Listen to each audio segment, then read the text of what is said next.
Thank you for joining us, everyone. I'm Melanie Schmidt of Timpano Consulting, and I facilitate progress.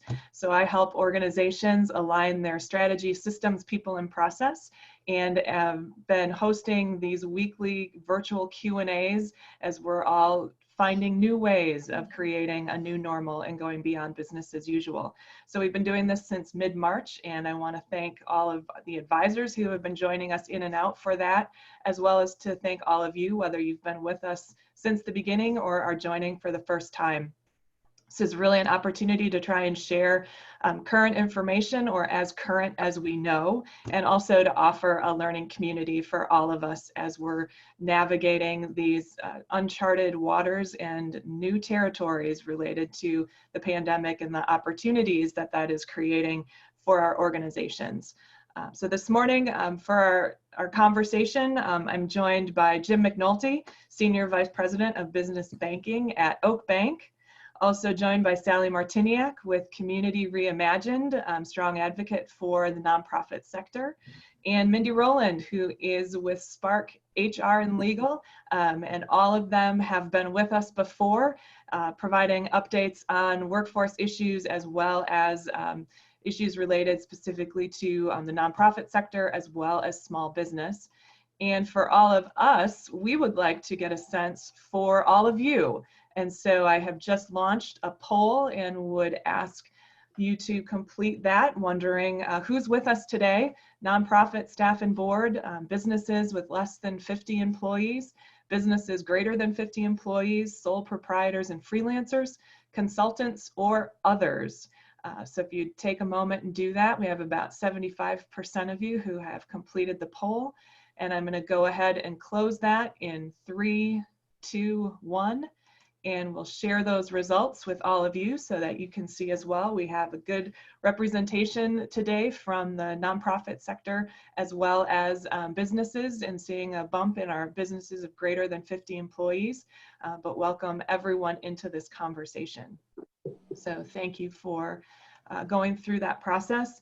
We're going to have a flow today a little bit, in part because Jim McNulty is going to need to pop off the call for another appointment midway through. As we all know, with our times and with the topic that we're here to talk about today being the PPP 3P or Payroll Protection Program, our financial institution friends have been very busy.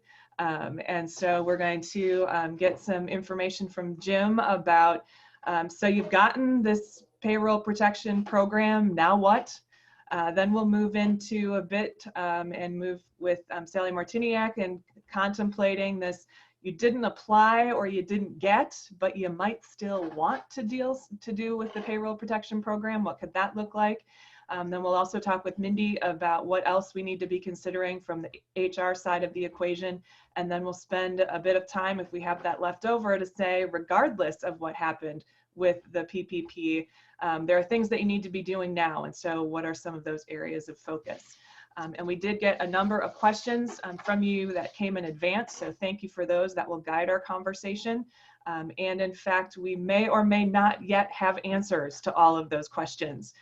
So as we know, these things are changing rapidly, and the information that we are sharing with you is as current as we know it as of April 20th, 2020, 10:07 a.m. Central Time.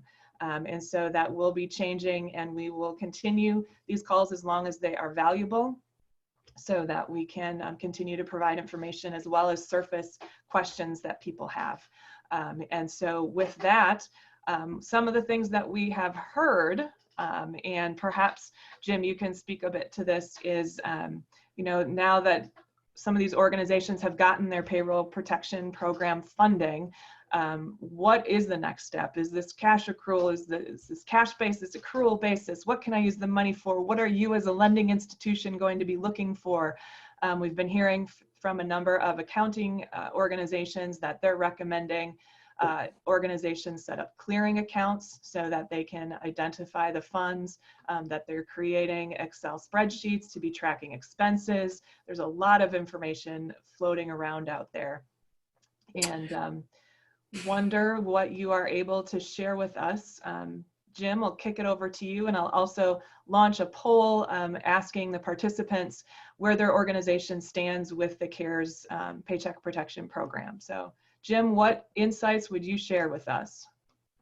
Well, from a firm, what we actually really know in writing from the SBA, I will be frustrating this morning because we don't have firm guidance yet.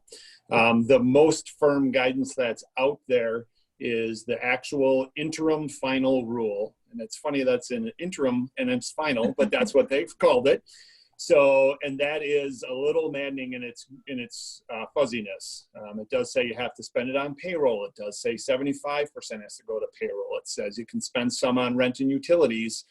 It says, you know, some vague guidance on you need to keep your payroll and your head count up. But other than that, it does not yet. And we have not gotten anything else from the SBA or the Treasury that's firm on what they're going to be looking for. We don't know what the application is going to look for. We don't know what documentation they're going to need. So with all of that said, we are, of course, giving a lot of guidance. It may be slightly different from what you're hearing from other financial institutions. But what we're saying is the first thing, obviously, just keep really good records. Payroll's the most of this. As you pay people, obviously, you most likely have really good records anyways, but just keep them. You know, you're detailed. If you go through a payroll processor, that's the best because it has all the details on what was gross, what was net, what was benefits, all of that. And then on anything that's associated, obviously rent payments, anything that could be considered a utility. And what is a utility, by the way? We don't know. So you can guess that, but our cell phones utilities, we don't know. But keep just really good records, cleared checks, and all your payroll information. So that's all we've got that's firm. You know, the specifics on whether or not you have to keep a certain, you know, at what level will your forgiveness be somewhat less than 100%? We don't know yet. There was some early Treasury guidance that said you couldn't reduce payroll and or headcount by more than 25%, but that was not in the final SBA rule. So does that apply? We don't know. That was a little more strict guidance than the final SBA rule. So that's fuzzy. You talked about a separate payroll account. You know, and this is something that, you know, depending on your accounting folks, I'm actually not having people open separate accounts to segregate this from the standpoint that likely you already have your payroll processor pulling out of an account. You already have checks on an account. What you'll be doing is moving it to a separate account and then transferring and ordering new checks and everything, which could cause complications. Or you're putting it in a segregated account, transferring it there and transferring it back to your normal operating account, which again might cause complexity because we've seen nothing that says that you have to, you know, have the flow of this money. It's all about what you spend it on and good record keeping. So some people are segregating it just from it makes me feel better and I can look at it in a separate account. That's fine. I think you're causing yourself a little complexity and I haven't seen anything that mandates that, but you certainly can. That is helpful. I'm going to just go ahead so you all can have a sense as well in terms of where people are sitting and with the Paycheck Protection Program, just to confirm with those on the call, we majority are seeing that they either have their funding or are awaiting their disbursement. Still some where their applications are being processed and then some who are not pursuing at all. But I can imagine then we'll be continuing to have questions coming in and for us to be thinking about those who are at least through the hurdle of approval and either have or are awaiting their disbursements. Yeah, there was a strict 10-day dispersal. So the last application got in early Friday morning. We are actually inputting an application when the window closed. I will never mention who that person was who didn't get their money. But so 10 days from Friday is the last date that anybody will get their funds. Jim, this is Salli, and I have a question for you. It's my understanding that the 8-week period starts on the day that the funds are dispersed from the bank? Correct. Yep, that is correct.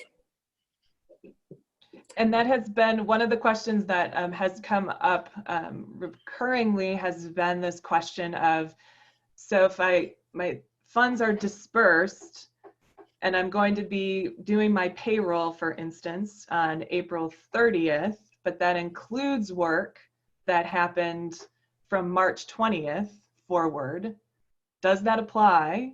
Can I put that against my PPP? How does that work in terms of loan forgiveness and some of those dates?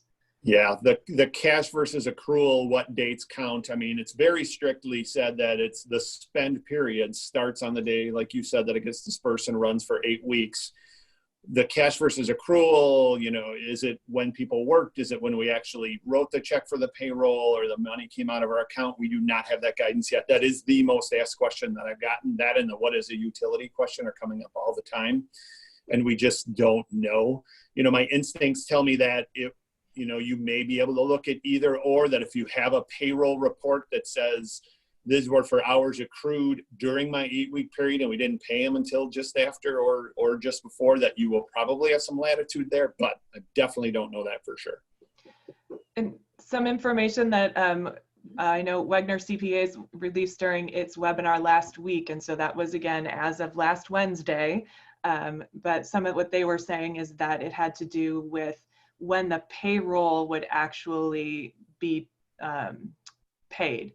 So that if the payroll was on April 30th, for instance, but it covered days prior, it had to do with the date at which the expense for your payroll actually happened.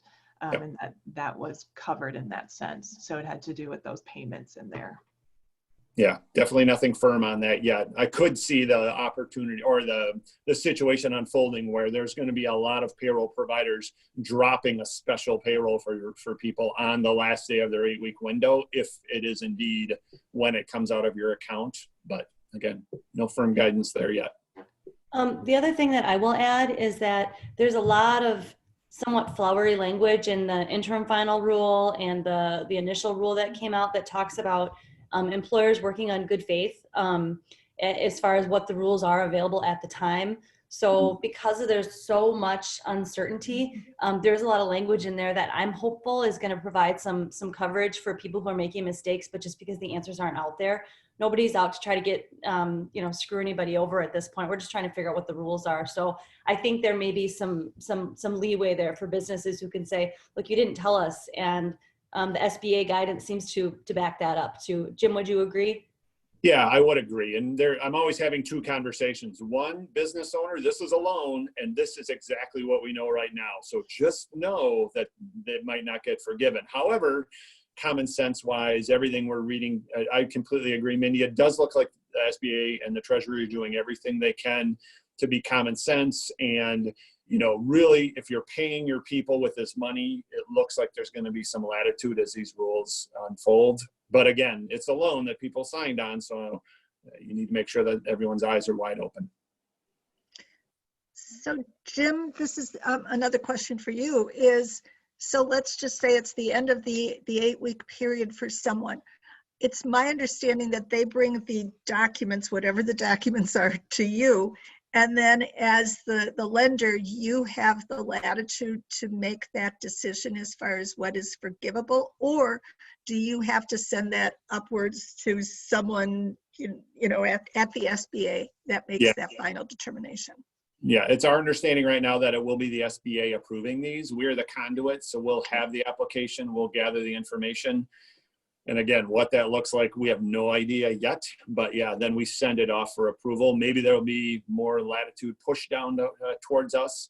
And we have seen some of that during this process. It's been, all going so fast, and it's all hitting so, through one bottleneck of time. We may get some latitude, but right now it does read that the SBA is going to be the ones that are approving the forgiveness. One of the components as well is, and that this is a theme and a recurrent theme from our conversations, and I suspect that my fellow advisors would continue to affirm this, that these are really critical times to be nurturing and cultivating and stewarding your relationships with your banker, with your accountant, with any other advisors that you have for your organization, simply because there is so much uncertainty, and there are also nuances in terms of how these things are being tracked and processed and managed. And so I think important to know that there's a lot of ways out there, including this, to gather perspective and get different insights. But you really need to be working those relationships to make sure that you understand what this means for your organization specifically. Melanie, there was a question about multiple banks that came up in the chat. You okay if I jump into that? Please do. Yeah, you can apply with as many banks as you want. It can cause an issue, and I can tell you a personal story with this is, different banks have different processes. The key to this, was with the first wave, and if there's another wave, it will be the same way, is when you actually start entering it into the SBA's E-Trans system. So that's what really earmarks this is the system you plug it into. And we had one client who did it, didn't think he formally applied with multiple banks, but gave his information to multiple banks. And we were trying and trying and trying. And as every time we'd hit the submit button, it would say unauthorized, can't submit. And we're like, something happened. What's going on? And we were round and round. Well, after 2 days of trying to get him in, he got an email from another very large bank saying, you've been approved. So they actually took his application, put it in, and once it's in with one bank, you have to it's locked up. We've had a situation where someone wanted to change banks for other reasons, and we had an approval. We released it, so you can do that. But so you can apply with multiple banks, but once you're approved with one bank, you are in with that one bank. So that's helpful. And Salli, I wonder if you might speak a bit to potential confusion that's out there, just in terms of, particularly from the nonprofit sector, where they're learning a new language. In kind of this, there is a different language for nonprofits and a different language for businesses, even though they're both saying the same thing. Can you speak a bit to some of the issues that might arise from that? Yes. So one of the things that's come up are the letters or the emails that banks have sent off to nonprofits, talking either about approval or the fact that your loan is in the queue and so forth. And I read actually one email, and the nonprofit was convinced that their loan was denied. And when I read through it, it was they were just waiting. They were looking for some guidance from the SBA. They needed just to wait for for that process to occur, and 2 days later they were approved. So I think one of the things is to really read whatever correspondence you get from the bank carefully and not assume the worst, but really assume that it is just making its way through the process. And if you have any questions, actually call your attorney, call your lender for clarification, because it's typically not the bad news that you expected. But Jim, to that point too, that I did hear several people being denied by banks. What would the reason for denial have been? Interesting. Yeah, I mean, if you've had some previous issues with SBA loans or other government guaranteed loans, and or recent bankruptcy, we ran into that. Boy, that's the only reasoning I can think. I mean, there can be some structural things where you're not a formal entity, maybe, that sort of thing. But if you're an entity like a nonprofit corporation, specifically in this case, that's in good standing, none of the principal that's applying has had any losses on government loans. I guess the other thing is how people were paid. I can't see a nonprofit not paying regular payroll, doing 941 reporting and that type of thing. That's the whole sole proprietor thing has been a crazy rule changing all over. So we've pretty well figured those out, but those rules are pretty gray. Some people just take owner's draws, never run any of that through a payroll system. We've struggled with those to some extent, but again, especially in the nonprofit area, it's pretty straightforward. If you're in good standing and haven't lost money on government programs, you should be okay. And Jim, you would can I ask you a question too? I've had this come up. So I've got a couple of clients who'd never heard back from their bank. So now the money's gone. So they're just assuming, they've not received no information for disbursement. If there's another wave of money, do they need to reapply, or are they now first in queue? How does that work? Yeah, that's really bank by bank. I would think with a large bank, you would really want to make sure that you're in the queue, that someone has your application. Maybe everything just gets flushed out. I know personally with us, I have a list, and it's growing every hour of people who either, didn't apply or didn't know about it or found out additional information. So we're building that queue. I would say with our bank, I'd consider them having applied with us, but obviously the window with the Fed and the SBA is closed. So they're not in any type of a formal SBA queue until they specifically say there's more money and give us guidance on when that's released. Does that make sense? But I would definitely check, because I could see, especially a larger institution, saying, oh, these people are out and they got to reapply fresh for the second wave. Maybe they'll hold on to them, but definitely could be uncertain. Thanks, Jim. Melanie, do you mind if I ask a quick question, Melanie? Go ahead, Alan. Yeah, so I'm dealing with this, exactly what you're talking about, Jim, right now with a large institution. We applied. It didn't get into the system quick enough, even though we applied right when the portal opened. Sure. It's not in the E-Trans system yet. It's past underwriting, but it's sitting there. And Sure. The big concern is that if more funds get approved, if there's any additional overlays or changes to this second round of funding, then we may have to reapply or redo it. And that was my question, is about multiple banks, because we're not in the E-Trans system yet. And I'm really leery about our bank and how they're handling it in the process right now. Sure. Yeah, I mean, whether or not the application will change, we haven't heard anything about that. However, the rules, as everyone has heard, changed almost daily during the process. So that might be something where they want to tweak something on the second round.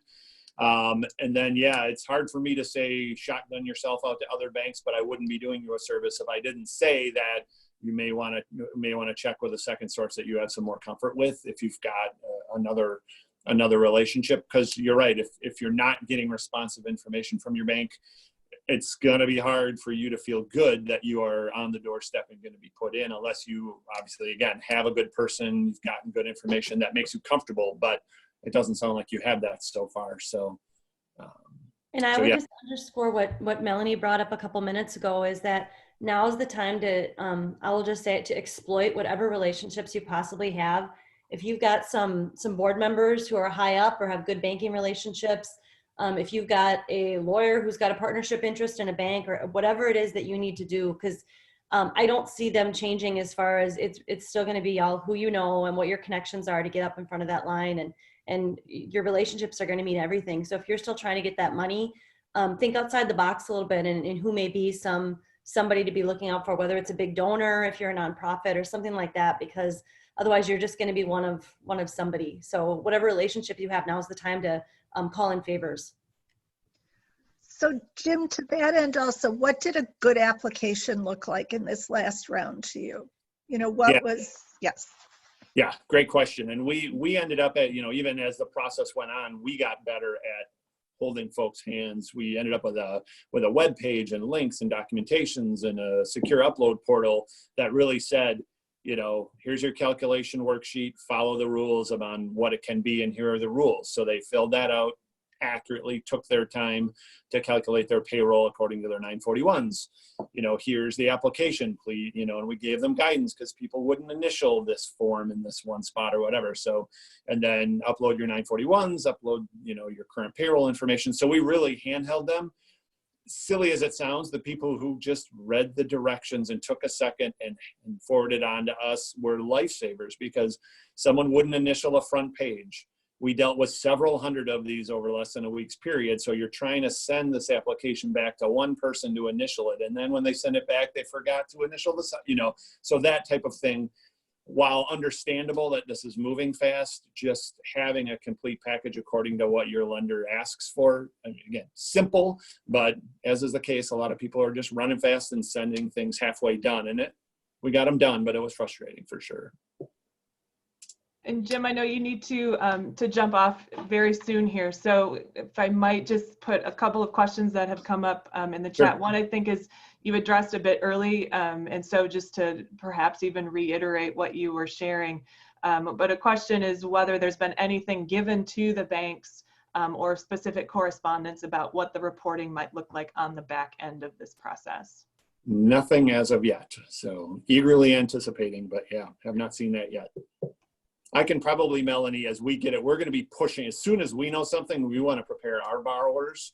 So our jobs will be easier and theirs. As soon as we see something, I can send that, to the group here on the panel, and maybe you can disseminate that, just what we're seeing as soon as we see it. So we would appreciate that very much. And another question that's come in through the chat, and perhaps Jim or Salli, you might have some context, or it might not yet be known. But in terms of the counts toward payroll costs, can organizations bring in staffing service employees and count them towards their head count and the costs? Maybe. That's not going to be probably run through traditional payroll. It seems like, there is, as Mindy was saying earlier, some alluding to being playing fair. If you document it right, hopefully it will work. So it's yet another fuzzy question where if you've got good documentation and good records that you paid folks, hopefully that will work, but definitely no guidance on that yet. Okay. And then in your final moments, any last words that you would share before you have to jump out? No, again, I think what a couple folks said about relationships, Mindy said specifically, if you are looking for a second wave, that was some great advice. Just keep really good records, keep track of everything, be mindful of the 8-week window, and it'll all work out. Great. Okay. Well, thank you for joining us for our call this morning, and for everything that you are doing to get money out the door and back into the businesses and nonprofits in our community. So thank you. I am leaving in order to take a call on a client who has questions on the PPP forgiveness. Seems appropriate. All right. Take care. Thank you. Thank you. And Salli, you were about to offer up some information as well, and I wonder if we might even pivot the conversation a little bit to helping people understand a bit, even though most of the people were waiting either on their disbursement or had their funds already. But what are you hearing out there in terms of options, and what advice do you have for people who are either getting ready to deploy their funds or still hoping? So one of the, something that did come up last week as another option, as another opportunity, is IFF, which is a CDFI they operate regionally in the Midwest, along with another CDFI, CRF USA, are also offering the PPP program, and specifically to nonprofits. So their focus is on nonprofits right now, with another focus towards smaller nonprofits. And right now they are taking, because of the fact that there is no other money available at this point, but in anticipation of a second wave, and also in anticipation that this wave will most likely include a carve out for nonprofits and for CDFIs offering this kind of service, they are beginning to take applications and putting those applications to nonprofits in the queue. So I had an opportunity to talk with them this morning, and what I would be happy to do to share with Melanie is to share the process and so forth, so that she could also drive that to the people on the call and to others who are not on the call. So that is another option right now for those who haven't, who may have been applying, who might be thinking about applying, is to go through IFF and CRF.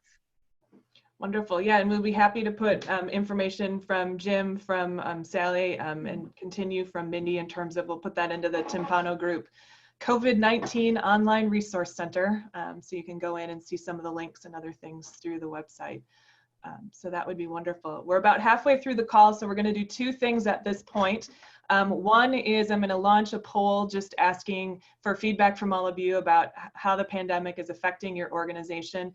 And we are also going to have a wiggle moment. So this is your opportunity to stretch, wiggle around a little bit, move around. This is what we forget to do now that we are sitting at our computers and screens for most of the day. We forget to do things like stretching and moving around, which actually is very helpful for keeping our minds fresh For those of us who don't have the opportunity for interruptions from four-legged creatures or two-legged ones who keep things interesting, it's our opportunity to just kind of move around.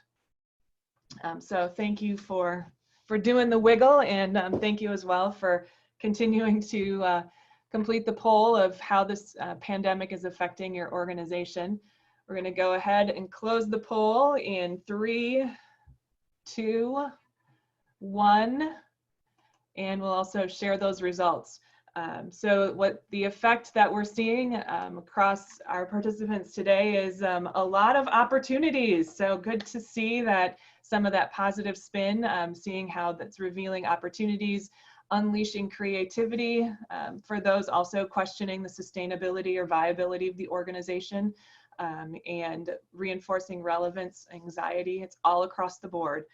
That is the challenge with the things that we do not know and things we cannot control. So what we're looking to do is to continue to find those resources that are available to help make navigating these times a little easier, and continuing to answer your questions as best we can. One of the questions that's come in through the chat function, and Mindy or Salli, if you have information to share, any guidance about rent, any guidance that rent being paid to a related entity, and whether that can be covered through the Paycheck or Payroll Protection Program. Unless I hear otherwise from Mindy, I can't see why that wouldn't be included. I'm a little confused about the rent to another related entity. And they did not provide any context. So I'm wondering if it has to do with looking at, you have your organization set up and there's a affiliation, you're essentially putting the money into the affiliated. Yeah, I wouldn't see a problem with that as long as everything was on the up and up. I think a lease agreement's probably the key there. So as long as there's some sort of lease agreement that you can point to, a set number or a set term, I think that's probably the key, regardless of who the landlord is at the end of the day. Yep. Okay.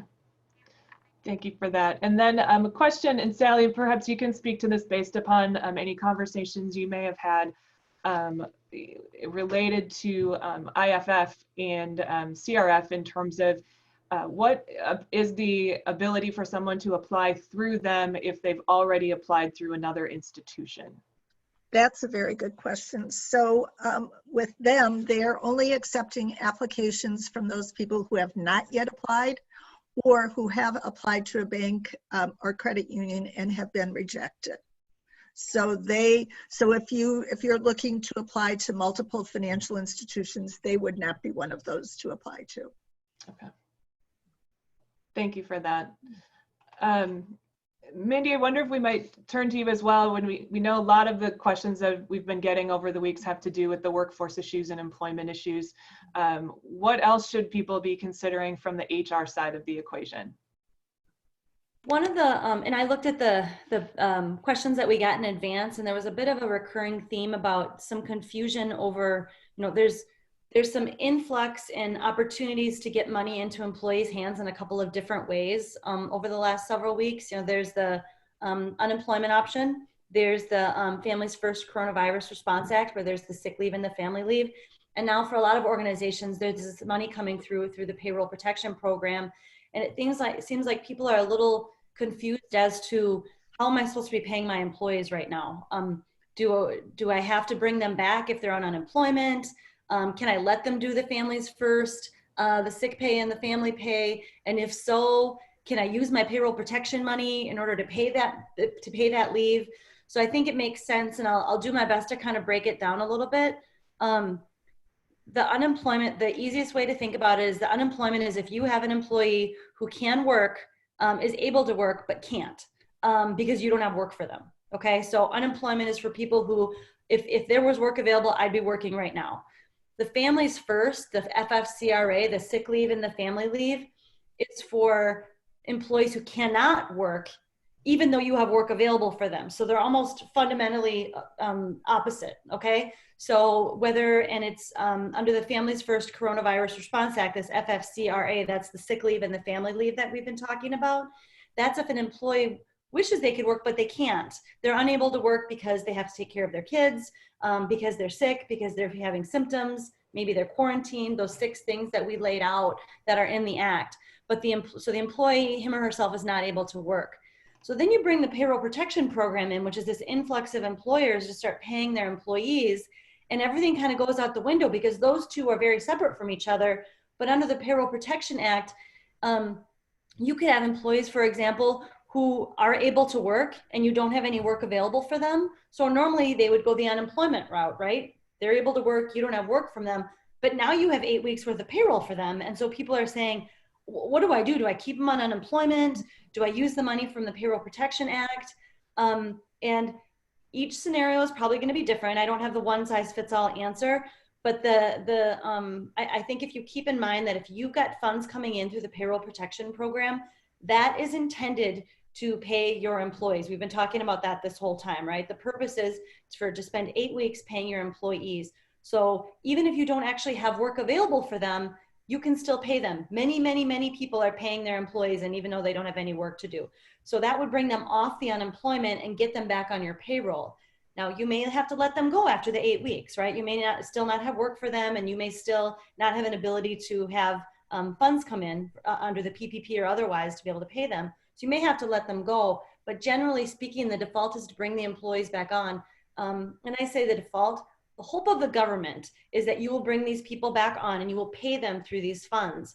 And by the way, in order for those funds to be forgiven, there's a big chunk of it that needs to go to payroll. So you have an incentive as well to use this money towards payroll in order to get the loan forgiven. The government wants you to use this money, right? Because they don't want to pay out all this money on unemployment. Your employees may like to be on unemployment because right now with this $600 bumper that the federal government's putting out, just a quick reminder that the states have a level of unemployment they're giving out, but under the CARES Act, there's a little bit of a bumper pot there, which is the $600 a week that the federal government's putting out. And some of you may be aware of this, but there are employees who are making more money on unemployment than they are under the Payroll Protection Act, i.e. their normal wage. So the employees may be incentivized to want to stay on unemployment. So then I get questions that say, what if I've got an employee who says, I just want to stay on unemployment because they're making more money? Can I force them to come back? Keep in mind that this is regular HR. You can't force anybody to work for you at all, but you can incentivize those employees and say, the people that come back when I offer you a job, even though I don't have any work for you, but I'm going to pay you for the next 8 weeks, those are the people I'm going to keep around later on down the line. I'm going to be looking towards you people as my go-to. And if you don't accept my job offers, you may not have a job down the line, and the unemployment train is not going to last forever. So you have to be a little creative in some of these things, because right now we're in an odd time where people are incentivized maybe to take different actions than they might otherwise. So I think that's one of the biggest concerns is how do I handle where my money goes and what can I say to my employees and what can I force them to do?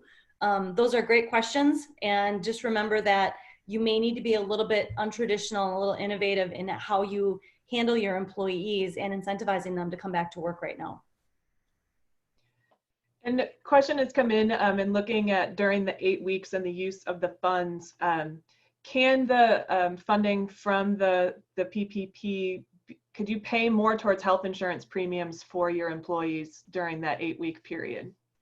Yes, so the money can go towards health insurance, and that's included in the compensation number. So that answer is yes. Okay. And then we've had a specific question come into the chat as well that might be a scenario familiar to others. So if the 8 weeks started on Friday and the PPP is used by June 17th, can an organization furlough staff on June 18th, the next day, or do they need to wait until June 30th in order to address the FTE count?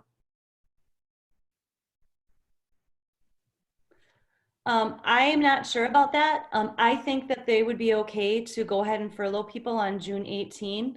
Again, when we're keeping in mind that you'd be hard pressed to argue against that if you're looking at practical purposes. I have money to pay my employees for 8 weeks. After that, we don't have any money. So I think you'd be okay to do that. I haven't seen anything that says no, but of course we haven't seen much that says anything just yet. But I do think it would probably be okay for a June 18 furlough.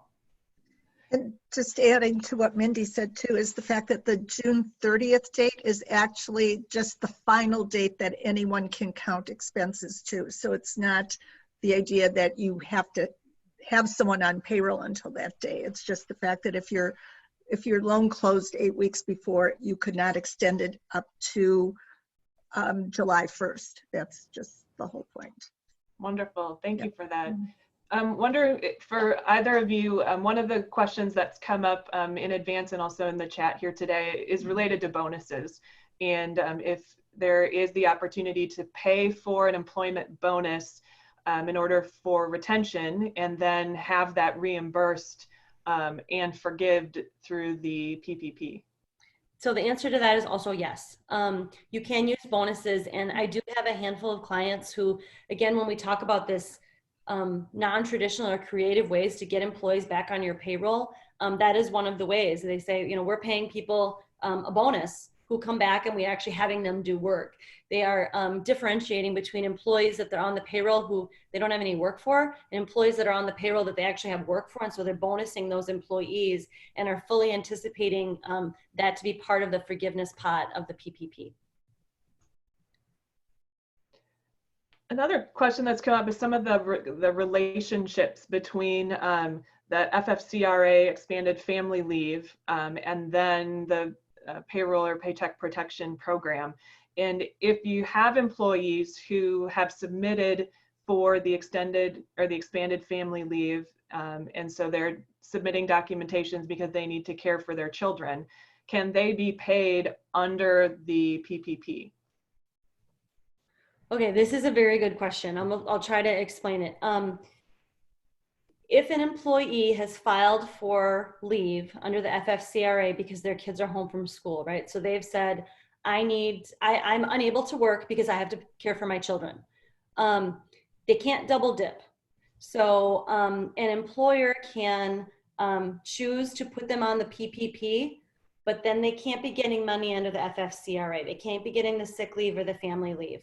And just understand that the employees who are getting the money under the payroll protection program, getting paid for payroll, the concept there is they are able to work. And so you want to make sure that you've got your paperwork in order, because somebody under the FFCRA just told you they can't work. And so under the payroll protection program, the concept is we might not have work available for you, but if we have work, you're ready to work. And so if you don't anticipate you're going to have any work for those employees, you can choose to pay them under the payroll protection program. I'm not going to be a stickler about that, but understand that you want to make sure that you've got your ducks in a row as far as where the money's coming from when you're paying these employees, because remember that under the FFCRA, you can get reimbursed that money through the federal government. You cannot use the payroll protection program money to pay employees under the FFCRA. And because we want to make sure that as much money is going to get forgiven as possible that you get under the payroll protection program loan, the more you start fiddling around with whether an employee is on leave or whether you're paying them under the payroll protection, things start to get a little bit noodly. And I think it would be difficult. I think you're going to struggle a bit with trying to keep all that paperwork in order. So I think that if you want somebody to, if you have an employee who comes out and says, I know I've been getting my extended family leave under the FFCRA, but I'd really like to get paid because of course it's more money. They're getting paid their full money as opposed to their 2/3.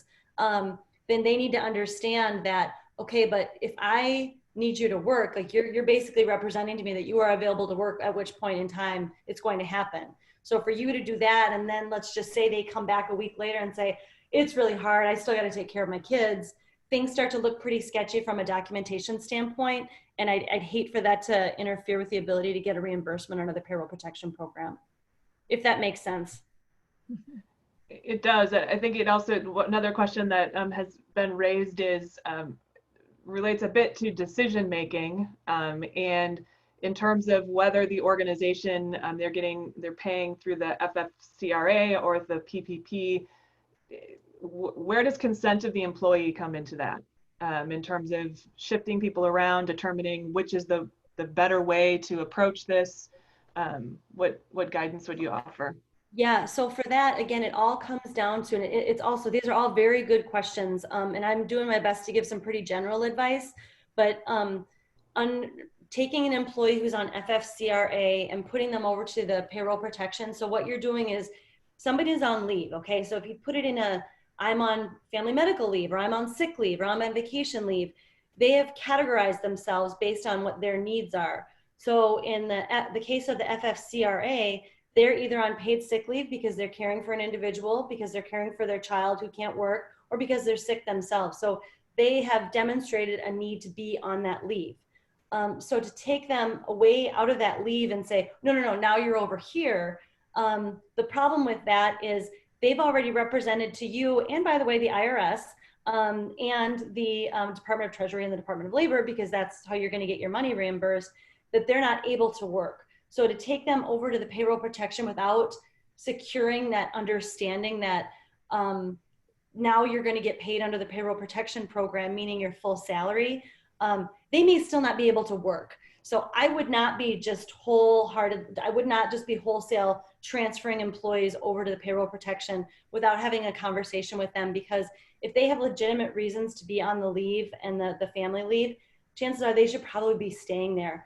Now, that doesn't mean that you can't take, real quickly, and I don't want to talk too much at a time, but under the Families First Coronavirus Response Act, the FFCRA, the paid leave and the paid sick leave and the paid family leave, not all employees are getting paid 100%, right? They're getting paid that 2/3 or that 1/3, depending on their situations. You can take money from the Payroll Protection Act and top them off so they are making the right amount of money. That is considered wages.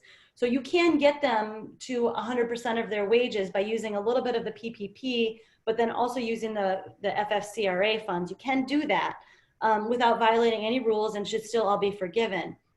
But again, that all recognizes that the employee needs to be on that FFCRA or that paid sick leave or that paid family leave.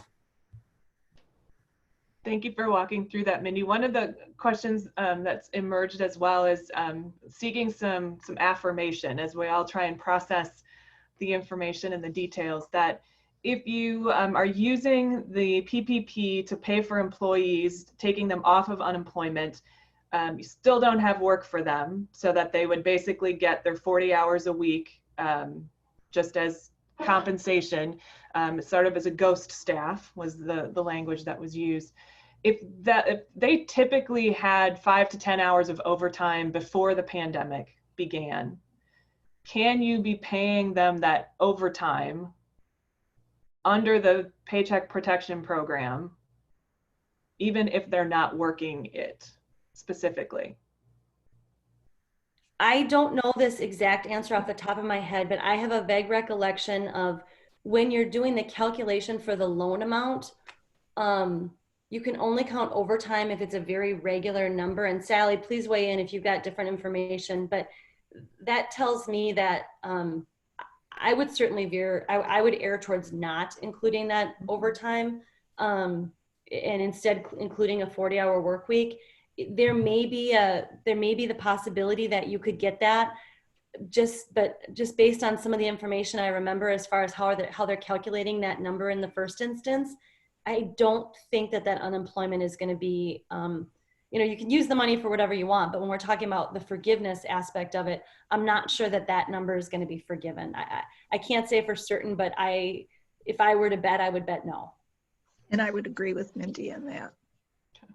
And for the sake, as you mentioned too, is, how it was calculated in the first place. So I would not. Great, thank you both for that. I think, Sally, you had mentioned this earlier, some of that clarification around the June 30th date and what that actually signified. That seems to be a component of a lot of recurring questions, in particularly when people are trying to figure out their head count and that head count as of date.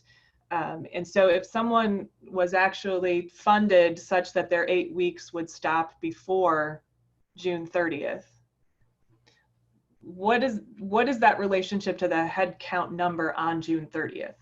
Does it have more to do with the end of your 8 weeks, or does it have to do with that June 30th or some other date that is floating around out there? Again, going back to what Mindy also did say, is the fact that let's just use the June 17th dates that people had offered, is the fact that if you received your disbursement, excuse me, let's just say that was April 17th, and then that is the 8-week period, all right? And it ends on June 17th. That means that, again, that is the end of your period. That is the end of the head count as you can see it.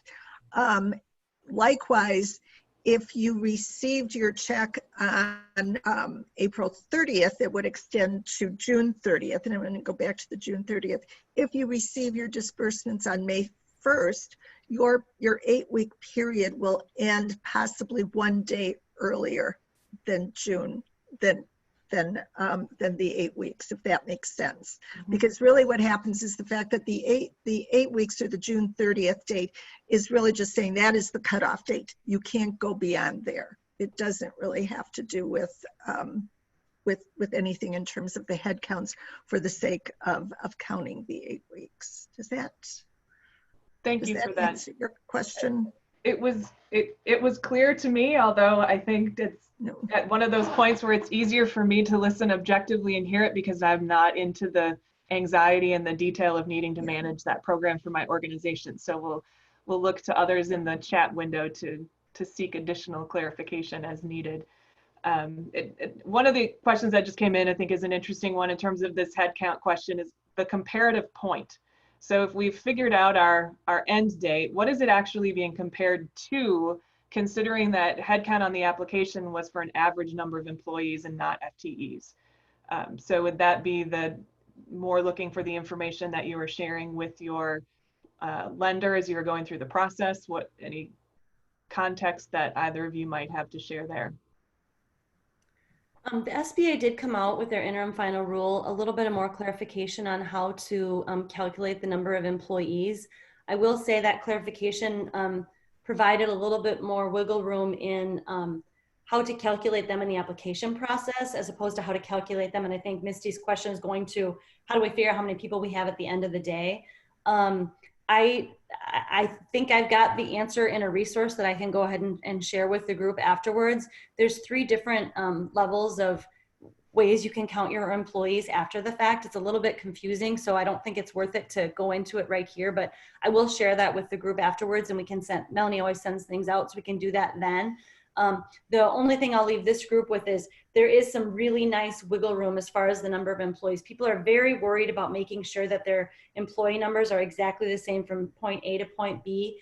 I think there's just enough wiggle room in there. And again, with this good faith component, attrition happens. Positions do, people do get laid off and you don't rehire people. People take long-term leaves. I mean, those things happen. And I will say that for how quickly this was rushed through the CARES Act, they did anticipate that people weren't going to be able to have their exactly 100% hours. And so there is some forgiveness factored into this that I think should provide some relief to some of these people who are worried about the exact right number of employees. But I will go ahead and send out the calculation for people to take a look at. Great, thank you for that. I'm going to go ahead and launch another poll. In part, we're coming to the close of our scheduled time today. So I'd like to get a bit of feedback from all of you on a couple of things. One, I think, is, well, certainly the federal subsidies and others are opportunities that are ahead of organizations, and they're great programs. There's also a need to really continue to focus forward and start planning ahead. And what we're seeing is perhaps more mind space now for folks to start looking ahead as we get used to whatever this strange normal is, and working from home and things like that. So I'm just be curious to get feedback from all of you of looking at how far into the horizon are you with your scenario planning, so that whether you've gotten funding, whether you didn't get funding, what are you doing in order to start looking at that operational viability and potential for your organization. So I'd love for you to share some feedback through that poll. Would also encourage you, to continue to leverage some of this Zoom technology to look at. You should have a participants button in your tray, or down below under that more button, you would have something that says manage participants. That would pop up the list of everyone who is on here today. And you should have in there also a green yes check mark or a red no X. And would invite all of you, if you think that you would like to have another Q&A specific to federal subsidies or unemployment related issues, if you would respond either yes or no in that, that will be helpful for me in terms of planning upcoming Q&As. We do have a full slate going this week. So we have this today, tomorrow, in the typical 1 p.m. Central Time slot. We'll be welcoming Mark Pittman and Sue Kindred to talk about nonprofit fundraising. Specifically, what are the options? Should we be fundraising? Should we not? And getting some guidance from them. And then on Wednesday at 10 a.m. Central Time, we'll be doing a live stream through Facebook with Cynthia Byler to talk about fueling sales amidst uncertainty. So I'm taking a few opportunities this week to bring in some additional advisors moving into some of the things about profitability and growth and what does that look like. So we'll be having that. And then we'll also next week be back on at the 1 p.m. Tuesday, and we'll be using the input from today to inform that time slot as well as others. So I want to thank you for providing that input. I am unsure as to whether on the other side of a Zoom you all can see what people have checked or not. So in case you haven't, it looks like so far we've got about at least half of the people who have indicated they would like to continue discussions and Q&A specifically around workforce issues. So Mindy, I believe you have said you'll be around for as long as people are finding meaning in this. And so wanted to also give you all a sense for where you were with your peers on the call today with that scenario planning. It's again all over the range, but a lot of folks right now just taking it month by month and continuing to assess the options. So we'll have some additional questions available to all of you in the coming weeks for how to kickstart some planning on the potential for some workshops around that as well. So as we move into the final bit for us today, Salli would turn to you first and then to Mindy of two questions. One that came up in the chat, again, look into your crystal ball, and would you anticipate that we're going to see more federal stimulus money either through additional rounds of PPP or EIDL or other money? And then what would you like people to take away from the conversation today? My crystal ball says that there will be additional funding available. And in light of that is I do think that what you can be doing today is, if anyone is interested in applying for PPP, is to really look at what you need to be prepared for that next round, because it's probably going to go faster than the last. And so you want to get in the queue as quickly as possible. And again, I will share with Melanie so that she can share with you the information from IFF and CRF about what you can do to that end. Wonderful. And also what someone had said about developing that relationship very quickly with a banker or two who can really get and keep you in that queue. Wonderful, thank you. Mindy. I think there's definitely gonna be more funding. I think it's gonna come through the PPP, and I think it's gonna come out this week. So I think it's happening. The key takeaway from here, I guess I will, Jim's not here, but I'll back up what he said. Document everything, not just the loan money, but decisions why you're spending money in a certain way, why you have somebody on the FFCRA as opposed to the PPP.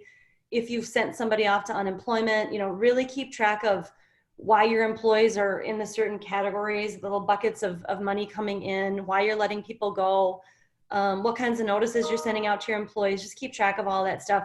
We're in such a turbulent time right now that it's easy to just make decisions and think like, I'll get this all cleaned up after the fact, but this may go on for a long time. So do your best to keep everything in order right now, both with regard to your money and also your employment relations decisions. Wonderful. I'd like to again thank Salli and Mindy and Jim as well for coming to share information. We encourage, if you have additional questions that you wanted to have addressed, feel free to throw those into the chat. I'll keep that open for another minute. And please be sure to add mschmidt@timpanogroup.com to your safe senders list so that the follow-up recordings and other information find their way into your inbox and not into your spam filters. So thank you again for joining us. Thank you to our advisors.